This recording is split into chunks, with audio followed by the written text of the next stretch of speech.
Hello student, welcome back to my channel Neha commerce zone. अभी मैंने आपको प्रीवियस वीडियो में बैंकिंग ट्रांजैक्शंस के बारे में बताया था, किस तरीके से हमें बैंकिंग ट्रांजैक्शन करनी है। और आज हम एक क्वेश्चन करने जा रहे हैं जिसमें बैंकिंग ट्रांजैक्शंस के एग्जाम्पल के साथ आपको कुछ पूरा एक क्वेश्चन कराने जा रही हूँ। ठीक है, तो लेट्स स्टार्ट इट। हमें जर्नल एंट्री पास करनी है। कुछ मैं आपको ट्रांजेक्शन्स बताऊँगी निधि की। ठीक है, तो पहला है हमारा first, Nidhi introduced Nidhi introduced capital to start business. Cash में निधि लगा रहे हैं 1 लाख रुपीज़ और बाय चेक के थ्रू 5 लाख। क्या जर्नल एंट्री होगी हमारी जर्नल एंट्री होगी cash account debit, bank account debit to capital account. Cash में हमारा डेबिट होगा 1 लाख, बैंक में हमारा डेबिट होगा 5 लाख और कैपिटल में हमारा क्रेडिट होगा 6 लाख। ये हमारी एंट्री होगी। निधि ने बिज़नेस स्टार्ट किया तो उसने कैपिटल लगाया, कैपिटल यहाँ क्रेडिट हो जाएगा और डेबिट में क्या क्या आएगा, कैश और बैंक। कैश को हम डेबिट करेंगे 1 लाख से और बैंक को हम डेबिट करेंगे 5 लाख से। और नरेशन में क्या लिखेंगे, नरेशन में लिखेंगे capital introduced in cash and by cheque. Capital introduced in cash और बाय चेक। इस तरीके से हमारी एंट्री होगी और हम नरेशन में लिखेंगे कैपिटल इंट्रोड्यूस्ड इन कैश और बाय चेक। ठीक है, इस तरीके से हमारी एंट्री हो जाएगी। चलिए अब सेकंड देखते हैं। सेकंड पॉइंट में परचेज गुड्स, हमने गुड्स परचेज किए। परचेज्ड गुड्स अगेंस्ट कैश, हमने कैश में गुड्स परचेज किए हैं। परचेज गुड्स अगेंस्ट कैश, तो उस केस में क्या एंट्री होगी, हमने 25,000 से हमने गुड्स परचेज किए हैं। तो 25,000 से हमने गुड्स परचेज करें हैं तो परचेज एक्सपेंस मान लेंगे हम यहाँ पे। परचेज को हम डेबिट करेंगे, purchase account debit to cash. Cash जा रहा है तो कैश को हमने क्रेडिट कर दिया 25,000 से। और नरेशन क्या लिखेंगे आप, नरेशन में लिखेंगे goods purchased for cash, goods purchased for cash. हमने गुड्स कैश में परचेज किए हैं। क्लियर है। अब थर्ड पॉइंट देखते हैं। थर्ड पॉइंट में क्या कह रहे हैं, थर्ड पॉइंट में कहा गया है परचेज गुड्स, हमने गुड्स परचेज किए। Purchase goods of rupees 2 lakh, हमने 2 लाख के गुड्स परचेज किए हैं। Less trade discount, let's trade discount 10% का हमारा ट्रेड डिस्काउंट था। फ्रॉम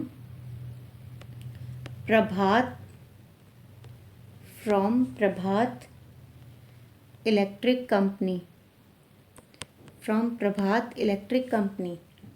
ऑन दी टर्म्स क्या हैं, on the terms that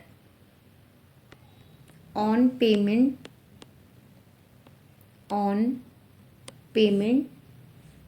received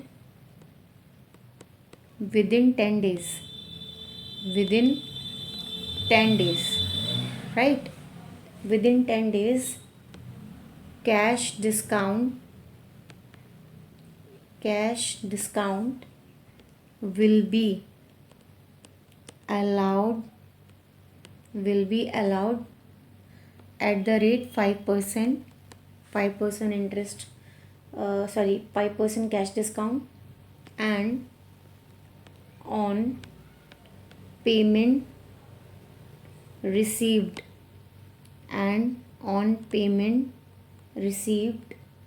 within next 20 days, within next 20 days, within next 20 days, then 2% discount will be allowed। ये पूरी transaction है, इसको मैं पहले ढंग से आपको समझा देती हूँ कि इस ट्रांजेक्शन में कहा क्या जा रहा है। हमने गुड्स परचेज किए, परचेज गुड्स ऑफ ₹2 लाख, ठीक है। हमने 2 लाख के गुड्स परचेज किए, किससे खरीदे? प्रभात इलेक्ट्रिक कंपनी से खरीदे। उस पर हमें ट्रेड डिस्काउंट मिला 10% का, वो भी इस टर्म पर कि यदि हम पेमेंट करते हैं 10 दिन के अंदर अंदर, ठीक है। और कैश डिस्काउंट भी मिलेगा, 5% अलाउ कर देंगे यदि हम नेक्स्ट 20 डेज के अंदर अंदर हम उनको पेमेंट देते हैं और वो पेमेंट रिसीव करते हैं। कैश डिस्काउंट अलाउड होगा 5%। और उसके बाद उन्होंने बोला कि यदि हम अगले 20 दिनों के अंदर अंदर पेमेंट करते हैं तो 2% का डिस्काउंट भी मिल जाएगा। पॉइंट समझ में आ रहा है? क्या है पॉइंट ये? तो परचेज का अमाउंट कितना है, कितने का हमने ख़रीदा है? ये 2 लाख का हमने ख़रीदा है, ठीक है। तो 2 लाख का 10% ट्रेड डिस्काउंट कितना होगा? सीधे सीधे तो 2 लाख है ये हमारा, 2 लाख का हम 10% लगाएंगे, 10% हमारा आएगा 20,000। हम 20,000 करेंगे माइनस जो ट्रेड डिस्काउंट था, तो हमारी वैल्यू हो गई 1,80,000। लेकिन यहाँ पर अभी कोई पेमेंट से रिलेटेड कोई अमाउंट नहीं बोली है, गुड्स क्रेडिट में परचेज हुआ है, तो उस केस में अभी हम उस केस में हम कैश डिस्काउंट नहीं दिखाएंगे। तो हम सीधे सीधे 1,80,000 से एंट्री करेंगे, और एंट्री क्या होगी? हमारी एंट्री होगी purchases account debit, purchases account debit to, जो पार्टी का नाम है जिससे हमने क्रेडिट में परचेज किया है, to Prabhat electric company, to Prabhat electric company. कितना कितना? 1,80,000 आप डेबिट करेंगे एंड 1,80,000 आप क्रेडिट भी करेंगे। क्लियर है? और नरेशन में क्या लिखेंगे? Goods purchased on credit, goods purchased on credit. बात समझ में आ रही है? बेसिकली जिन्होंने मेरी प्रीवियस वीडियो देखी होगी उन्हें क्लियर होगा कि ट्रेड डिस्काउंट क्या होता है, कैश डिस्काउंट क्या होता है। ट्रेड डिस्काउंट की हम अलग से कोई एंट्री नहीं करते हैं, हम उसका इफेक्ट दिखाते हैं। जो भी ट्रेड डिस्काउंट होता है वो हम माइनस कर देते हैं, और जो वैल्यू बचती है उससे हम एंट्री पास करते हैं। कैश डिस्काउंट की हम स्पेसिफिकली कैश ट्रांजेक्शन की हम एंट्री जो है वो करते हैं, कैश डिस्काउंट की जो एंट्री होती है वो हम करते हैं। ट्रेड डिस्काउंट की कोई भी जर्नल एंट्री नहीं होती, सिर्फ वो चाहे परचेज की वैल्यू या सेल की वैल्यू, उसमें से उसको माइनस कर दिया जाता है। तो इस क्वेश्चन में, इस ट्रांजेक्शन में बोला गया था कि 2 लाख के गुड्स परचेज किए गए थे जिस पे 10% का ट्रेड डिस्काउंट था। तो हमने 2 लाख की जो परचेज थी उसका 10% माइनस करके जो वैल्यू निकल के आई 1,80,000, तो हम उसकी एंट्री पास करेंगे। क्योंकि क्वेश्चन में कहा गया है कि यदि 10 दिन के अंदर अंदर आप पेमेंट कर देते हो कैश में तो आपको 5% का कैश डिस्काउंट मिलेगा, एंड फर्दर आप उसके नेक्स्ट 20 डेज के अंदर अंदर पेमेंट करते हो तो 2% का कैश डिस्काउंट आपको मिलेगा। लेकिन यहाँ पर जो परचेज की गई है वो क्रेडिट परचेज की गई है, तो उस केस में कैश ट्रांजेक्शन जो हमने की ही नहीं है, सिर्फ हमने परचेज किया है, वो भी क्रेडिट में प्रभात इलेक्ट्रिक कंपनी के साथ। इस वजह से कैश डिस्काउंट यहाँ पे नहीं लिया है, सिर्फ ट्रेड डिस्काउंट ही लिया है। क्लियर हो गया? चलिए अब नेक्स्ट ट्रांजेक्शन देखते हैं अपनी। जो हमारी नेक्स्ट ट्रांजेक्शन है वो क्या है? नेक्स्ट ट्रांजेक्शन है issue cheque, issue cheque as advance for goods, ठीक है। 1 लाख आपने चेक इशू किया एडवांस में गुड्स के लिए 1 लाख रुपए का, ठीक है। तो ये आपने परचेज जो किया है वो एडवांस के लिए, एडवांस आपने दिया है परचेज के लिए, तो यहाँ पे आप एडवांस फॉर परचेज को डेबिट करेंगे। Advance for purchase account debit, advance for purchase account debit, short में लिख रही हूँ परचेज को। और आपने चेक दिया है तो गिवर कौन है? बैंक। बैंक को आप करेंगे क्रेडिट। जो परचेज है वो एडवांस में है तो एडवांस फॉर परचेज को डेबिट किया, तो डेबिट में आप लिखेंगे अमाउंट 1 लाख और क्रेडिट में आप लिखेंगे अमाउंट 1 लाख, राइट। और नरेशन में आप लिखेंगे advance paid for purchase of goods, advance paid for purchase of goods, advance paid for purchase of goods. तो इस तरीके से आप इस एंट्री को कर देंगे। क्लियर हो गया? चलिए अब नेक्स्ट ट्रांजेक्शन देखते हैं। नेक्स्ट ट्रांजेक्शन क्या है? नेक्स्ट ट्रांजैक्शन के लिए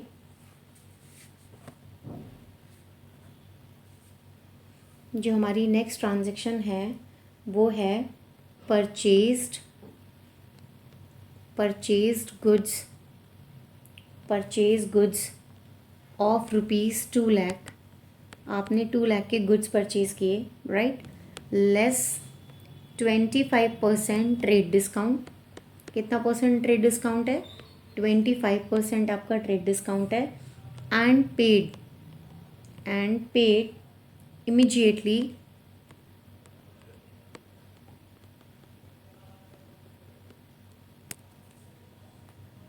availing cash discount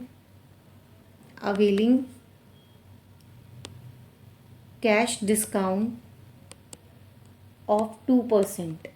Okay, payment was made by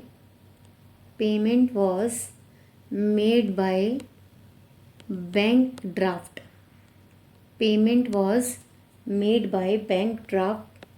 Paying 200 as bank charges। 200 as bank charges. ठीक है, ये हमारी ट्रांजैक्शन है। ट्रांजैक्शन में क्या कहा गया है कि आपने गुड्स परचेज करें 2 लाख के, जिस पे 25% ट्रेड डिस्काउंट है और कैश डिस्काउंट अवेल करने के लिए 2% इमीडिएटली आप पे कर रहे हो, और बैंक ड्राफ्ट से जो पे किया गया है उसकी वजह से आपको 200 रुपये का बैंक चार्जेस भी पे करना पड़ा। क्लियर है? तो आपकी एक्चुअल में परचेजेस कितनी थी? तो आप देखें 2 लाख है ये। 2 लाख का आप 25% निकालेंगे, राइट। 2 लाख का 25% निकालिए, कितना आ गया? 50,000। तो 2 लाख में से आपने 50,000 माइनस कर दिया तो आपका कितना अमाउंट आ गया? 1,50,000 आ गया।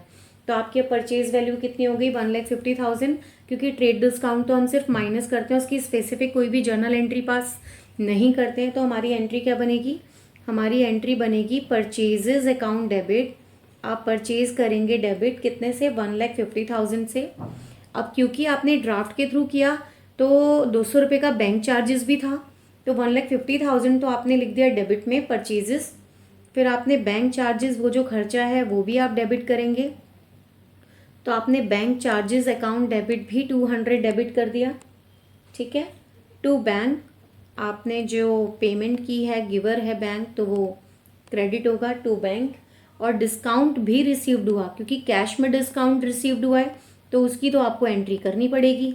तो डिस्काउंट रिसीव्ड की एंट्री होगी। डिस्काउंट कितना है आपका?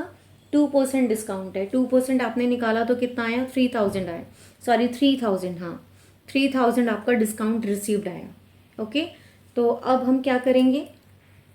अब बैंक में कितना जाएगा? आप 1,50,000 प्लस 200 इसको करेंगे प्लस, इसमें से माइनस करेंगे 3,000, जो बच गया 1,47,200 ये आपका बैंक में क्रेडिट हो जाएगा।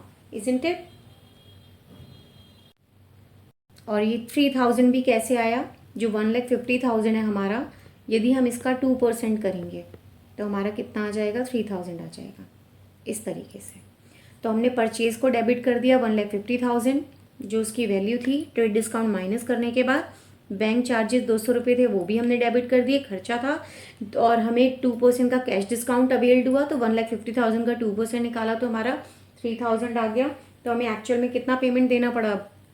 इतना देना पड़ा 1,47,200। और नरेशन में आप क्या लिखेंगे? नरेशन में आप लिखेंगे purchase goods at 25% trade discount, avail 2% cash discount on payment of bank draft. यहाँ पे जगह नहीं बची, इसीलिए मैंने वर्बली बोल दिया है। क्लियर है? चलिए अब नेक्स्ट ट्रांजेक्शन देखते हैं। नेक्स्ट ट्रांजेक्शन क्या है? नेक्स्ट ट्रांजेक्शन में आपने सोल्ड किए हैं goods, sold goods against cash. आपने कैश में क्या किया है? गुड्स को बेचा है। और कितने में? 40,000 में आपने गुड्स को बेचा है, राइट। जनरली जब हम गुड्स को बेचते हैं तो हमारी क्या एंट्री होती है? हमें कैश मिलता है, राइट। एसेट है, बढ़ रहा है, व्हाट कम्स इन, तो कैश को हम डेबिट करेंगे टू सेल अकाउंट। तो हमारी एंट्री क्या होगी? Cash account debit to sale account. 40,000 भी डेबिट में आएगा और 40,000 हमारा क्रेडिट में आएगा, राइट। और आप नरेशन में क्या लिखोगे? नरेशन में आप लिखोगे goods sold for cash, goods sold for cash, आप कैश में गुड्स को बेच दोगे। ओके, अब हम नेक्स्ट एंट्री देखते हैं। हमारी नेक्स्ट एंट्री क्या है वो भी ज़रा ध्यान से देखिएगा। नेक्स्ट एंट्री हमारी यहाँ पे हम गुड्स बेच रहे हैं मोहित को। Okay, sold goods to Mohit. हमने क्या किया, मोहित को गुड्स बेचे, sold goods to Mohit on the terms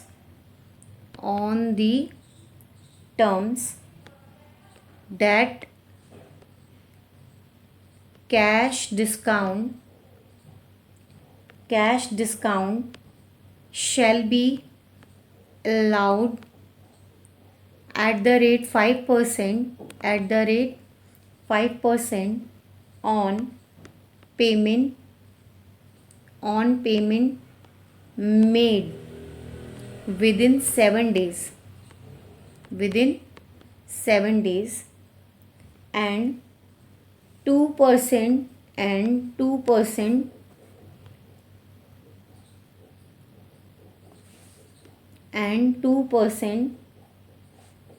on payment made by same month, that is अप्रैल की सारी ट्रांजेक्शन्स हैं तो 30 अप्रैल, राइट। आपने गुड्स मोहित को बेचे हैं इस टर्म पे कि आपको कैश डिस्काउंट दिया जाएगा 5% यदि आप 7 डेज़ के अंदर अंदर पेमेंट करते हो, और अगर सेम ही मंथ में करते हो तो आपको 2%, अगर आप सेम ही मंथ में करते हो 30 अप्रैल से तक तो आपको 2% पेमेंट देना होगा। ठीक है, पॉइंट क्या है, सोल्ड गुड्स टू मोहित, आपने गुड्स को मोहित को गुड्स बेचे किस टर्म्स में कि आपको कैश डिस्काउंट दिया जाएगा 5% यदि आप 7 डेज़ के अंदर अंदर पे करते हो, और 30 अप्रैल तक अगर उसी मंथ करते हो, बिल्कुल मंथ एंड तक कर देते हो तो आपको 2% और मिल जाएगा। तो और आपकी वैल्यू कितनी है जो आपने गुड्स बेचे हैं, वो है 50,000 की वैल्यू है। तो आप क्या करोगे, एंट्री कैसे कैसे अमाउंट लिखोगे वो आप ध्यान दो ज़रा। तो क्योंकि आपने ये जो गुड्स बेचे, ये आपने किसको बेचे हैं,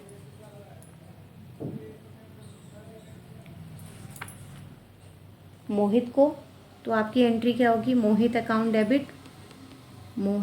डेबिट टू सेल अकाउंट, क्योंकि कैश में तो कोई पेमेंट हुई नहीं है, ये तो सेल ही क्रेडिट में है। तो आपको सीधे सीधे अमाउंट कितने से करना है, 50,000 से। आपने 50,000 डेबिट में लिखना है, 50,000 आपने क्रेडिट में लिखना है। क्लियर हो गया। और क्रेडिट में आप नरेशन में क्या लिखेंगे, गुड्स सोल्ड ऑन क्रेडिट। क्या लिखेंगे, गुड्स सोल्ड ऑन क्रेडिट। ये आपकी एंट्री हो जाएगी। क्लियर हो गया। चलिए एक और करते हैं इसी में आगे। अब आपने जो गुड्स बेचे हैं, ये गुड्स आपने बेचे हैं करण को। नेक्स्ट पॉइंट है सोल्ड गुड्स टू करण। आपने करण को गुड्स बेचे कितने के, 25,000 रुपीज़ के, 25,000 रुपीज़ लेस 10% ट्रेड डिस्काउंट। कितना परसेंट डिस्काउंट है, 10% आपका ट्रेड डिस्काउंट है। And amount was received, just a minute, and amount was received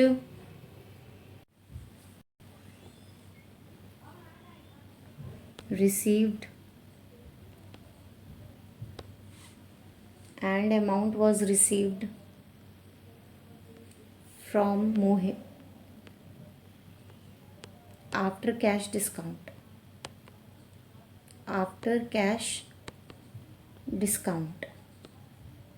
that is 21,500। Clear हो गया।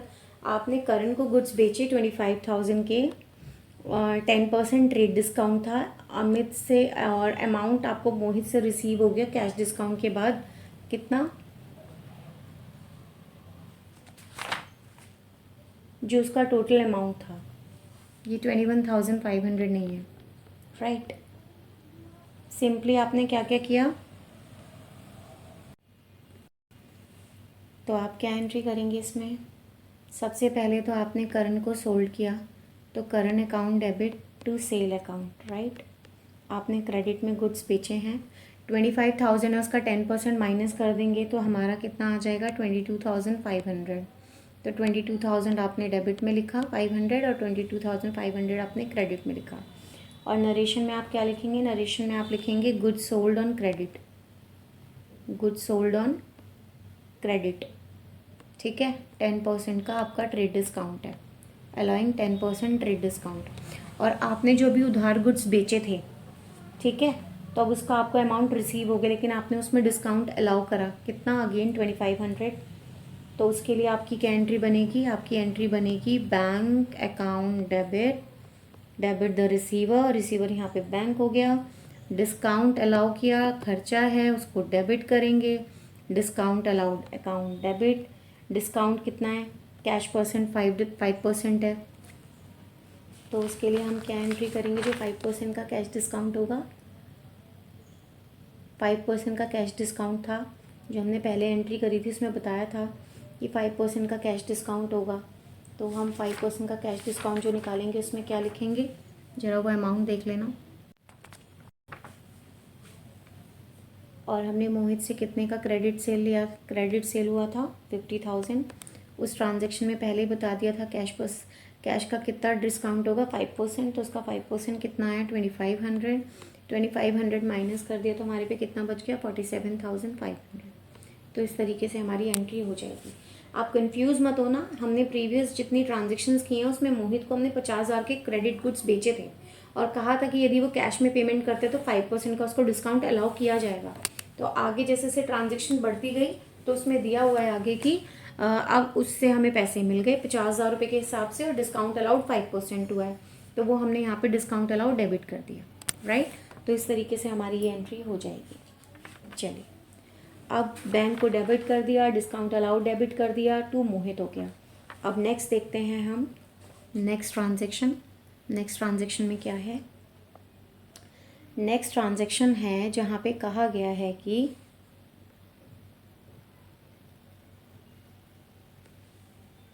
Check received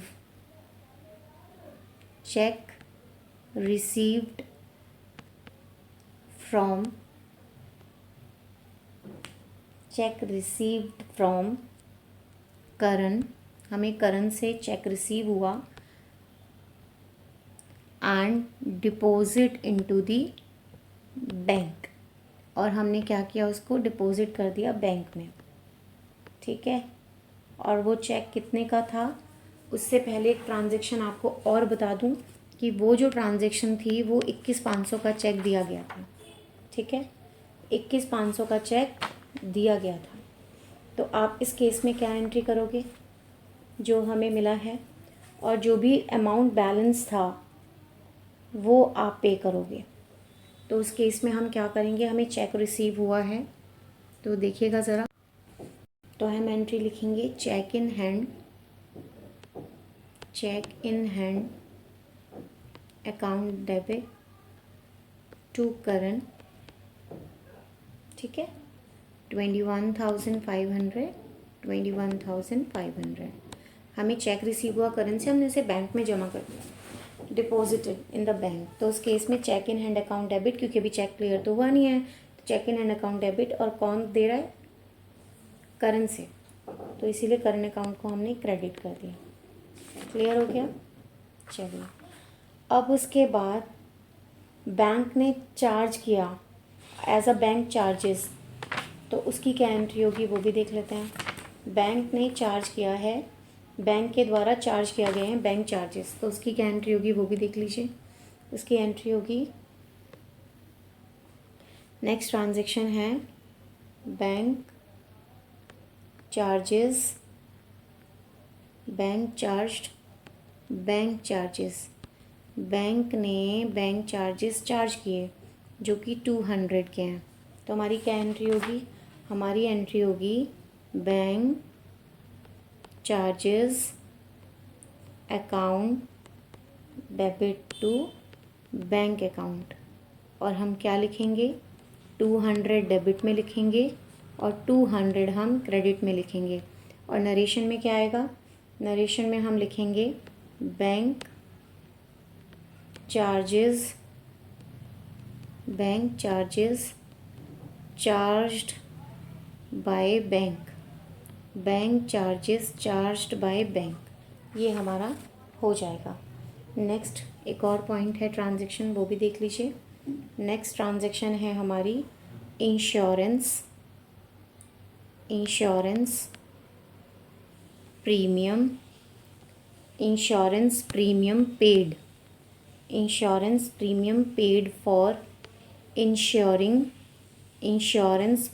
paid for ensuring the goods. हमने गुड्स का insurance करा रखा था, उसके लिए हमने प्रीमियम पे किया 2500, राइट। तो हमारी क्या एंट्री होगी? हमारी एंट्री बनेगी insurance expenses account debit, because हम एक्सपेंस को क्या करते हैं? डेबिट करते हैं। तो हमारी एंट्री बनेगी insurance expenses account debit to bank account, क्योंकि यहाँ पे बैंक गिवर है तो हमने इसको क्रेडिट कर दिया, और 2500 डेबिट में एंड 2500 क्रेडिट में। और हम नरेशन में क्या लिखेंगे? नरेशन में हम लिखेंगे insurance premium paid for ensuring the goods. तो इस तरीके से हमारा ये नरेशन हो जाएगा। क्लियर हो गया? अब एक लास्ट ट्रांजैक्शन में और आपको बता देती हूँ। लेट्स सपोज हमने सैलरी पे की। हमने क्या किया? हमने सैलरी पे की, पेड सैलरीज टू स्टाफ। हमने स्टाफ को सैलरी दी बाय चेक 20,000। चेक कितने से है? 20,000 से है। तो उस केस में हम क्या एंट्री करेंगे वो आप देख लीजिए। Paid salary to staff by cheque 20,000। अब सैलरी क्योंकि खर्चा है तो सैलरी को तो हम डेबिट करेंगे, तो हमने कर दिया सैलरीज अकाउंट डेबिट। और गिवर कौन है? चेक के थ्रू हमने दिया है तो बैंक को हम क्रेडिट कर देंगे, और दोनों तरफ अमाउंट कितना आएगा? 20,000, राइट। और नरेशन में क्या लिखेंगे? Salaries paid to staff. ये हमारी नरेशन हो जाएगी, राइट। तो इस तरीके से हमने कुछ एग्जांपल्स किए बैंकिंग ट्रांजैक्शन से रिलेटेड। जो मेरी इससे प्रीवियस वीडियो थी वहाँ पे मैंने आपको बताया था बैंकिंग ट्रांजैक्शन किस तरह करेंगे, किस तरह की ट्रांजैक्शंस आ सकती हैं। और यहाँ पर मैंने आपको पर्टिकुलर एंट्रीज करके दिखाई हैं with specific amount. I hope आपको वीडियो ये पसंद आई हो। लाइक करेंगे आप सभी। अगर मेरी वीडियो पसंद आई हो तो इसे लाइक करें, शेयर करें, सब्सक्राइब करें, और आगे आने वाले जितने भी वीडियोस हैं उनको आप देखें।